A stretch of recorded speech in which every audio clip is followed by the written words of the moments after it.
So we actually had some requests for our topic today, and today's topic is we're going to be talking about the phenomenon on TikTok that people have been discussing, which is de-influencing. De-influencing.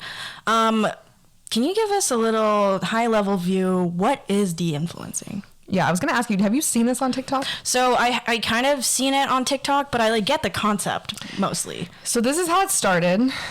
Basically, it's about these people who buy a lot of things that influencers recommend. There was literally this girl who was like, I buy things and return most of them. And so I'm going to de-influence all of these products for you. So it's basically okay, you buy, it's taking you from buying stuff you don't really need.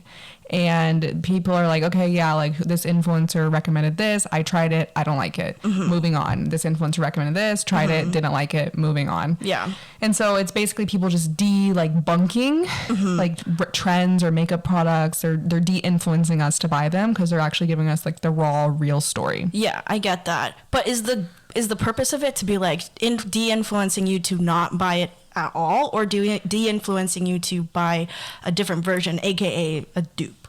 I think it's both. Okay. And I think what's hilarious about this de-influencing trend that actually just popped in my head is okay, you're de-influencing influencers by influencing us to not buy products, and then maybe influencing us on the products we actually should buy, and you're doing it all for views on TikTok. Exactly. So I'm confused. Yeah, I think that there's maybe the good to it is let's say when it comes to fashion and micro trends.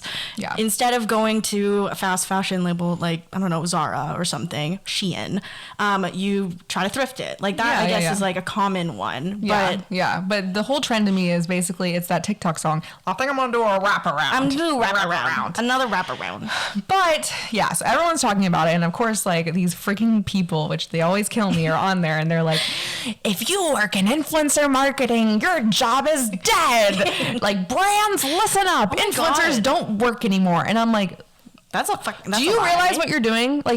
Any form of social media is influencing. Literally. If you are making a video on TikTok about how influencer marketing isn't going to be a thing anymore, you are literally trying to influence people to thinking that influencer marketing isn't going to be a thing anymore. I'm just it's just blows my mind. If you think this, maybe put it out on a newspaper, then I'll believe you. Exactly. The one thing that I am happy to see being de-influenced, because I myself have seen so many freaking videos with this product in it, and I'm oh my God, literally leave me alone.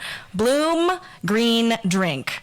Okay. Do you know what I'm talking about? Wait, is it the what is it? The green? It's athletic greens. Athletic greens. It's that, and it's hilarious because every time I see it, when not even influencers, just I don't know, anybody. Yeah, I've seen it everywhere. Glowing reviews from the inside out, literally. And then a couple of times I'll get these random, what feels like blacklisted videos on TikTok surface, shadow banned. Literally shadow banned. Literally shadow banned, saying this product sucks, do not take it, do not, I'm de-influencing you. Yeah, exactly, which I appreciate that. I appreciate that. And I think this goes to show that how I think about it is influencers, they do talk about, sometimes the most average products in a way that over endorses the product with the classic, this literally changed my life. And I think that's what people are kind of over. And so they're basically if you're going to promote a product, actually promote one that you use and that you actually like, which used to be what influencer marketing was, and then the industry just blew up, right? And all these influencers got agents, and I'm sure all these agents are okay, I need to book all these brands so that I make my paycheck and that my influencer I'm representing makes their paycheck, because now they're signed on with me, yada yada. They need, it's a business at the end of the day. And so that's where okay, the industry has basically blown up. I forget the exact number, but we're in the billions as far as the creator economy industry. And so I definitely have thoughts on just endorsements.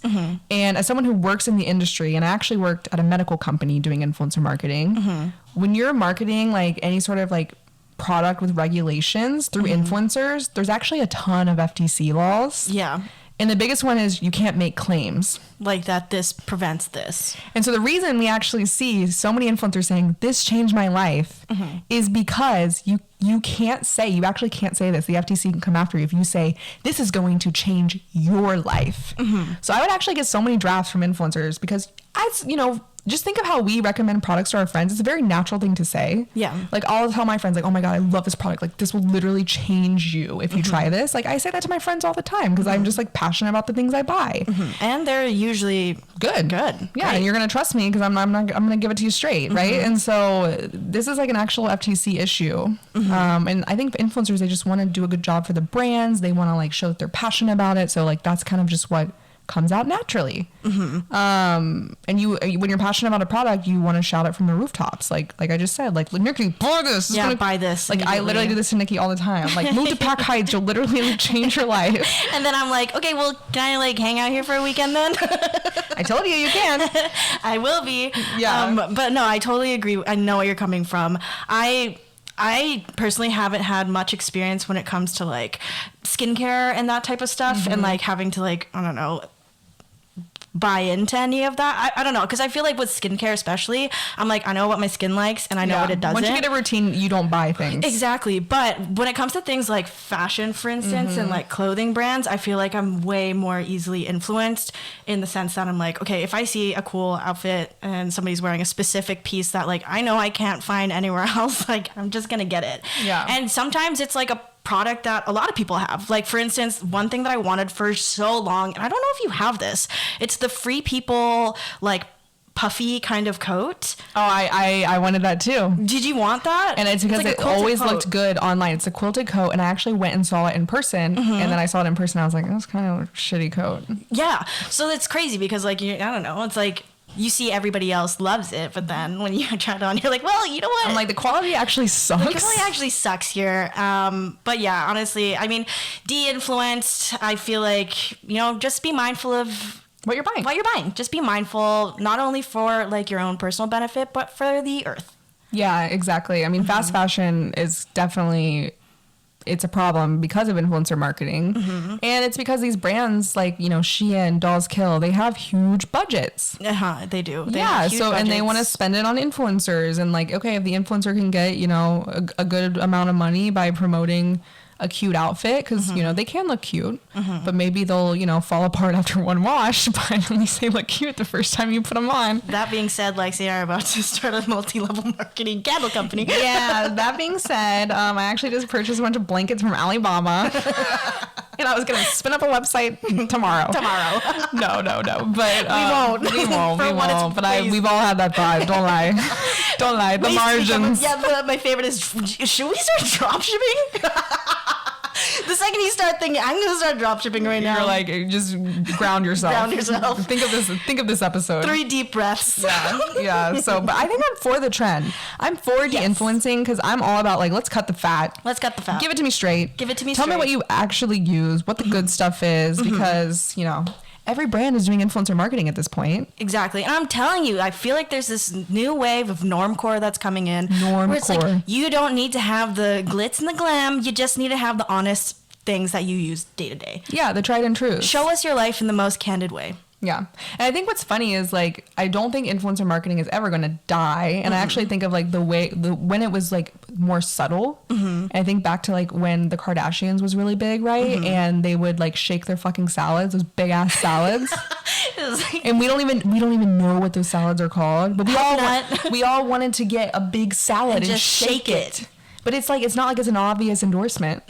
It's always going to be little things like that. And then the Kardashians only drink Fiji water. And it's like, I've got a little extra buck. I'm going to spend some money on some Fiji. On the Fiji, it's all in the details. Yeah. So influencer marketing is not dead. I think people are just more aware, you know, but at the end of the day, influencers, they still remind me to buy something. A lot of times it's like, they're talking about a product. I'm like, oh, I was going to buy that yesterday. And they just reminded me. So now I'm going to go purchase it because I forgot.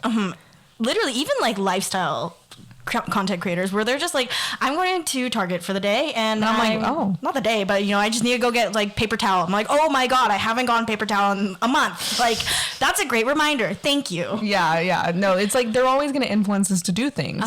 And that's just marketing in general. It takes different forms, and so guerrilla marketing, babes. Unless, you know, we get to the point where a rocket knocks out all the computers, we can't leave our house, we don't have billboards, we don't have human interaction, we're all going to be influenced by little things. It's just going to happen. AKA all of us. AKA watching this podcast. Wait, what's the show called again? Rest of Us. Or what is that? Or is that the movie? No, the show that we were talking about earlier. The Last. I'm like, The Last of Us? Haven't heard that show. The Last of Us. Yeah, like that. We were all influenced to watch that. Exactly. We all were. Thanks to you, Poppy Pedro. Poppy Pedro and those thirst traps on TikTok. Hell yeah, I'm watching that show. Okay. So that's my thoughts on de-influencing. A lot of people reached out because it's a huge trend on TikTok right now. And of course, everyone loves to fearmonger. Everyone loves to talk about it. Everyone, you know what? Keep it up. I want to be de-influenced because honestly, I spend too much money. De-influence me. I'll de-influence you. And together we'll see. And together, maybe we should change the pod name to De-Influence. Yeah. Oh my God, wait, we're going against everything we know. Yeah, true. Just kidding. Just but kidding. I'll add it as a tag for good SEO. Yes, stay influenced though, and stay watching or stay listening because we need sponsors for the love of God. For the love of God.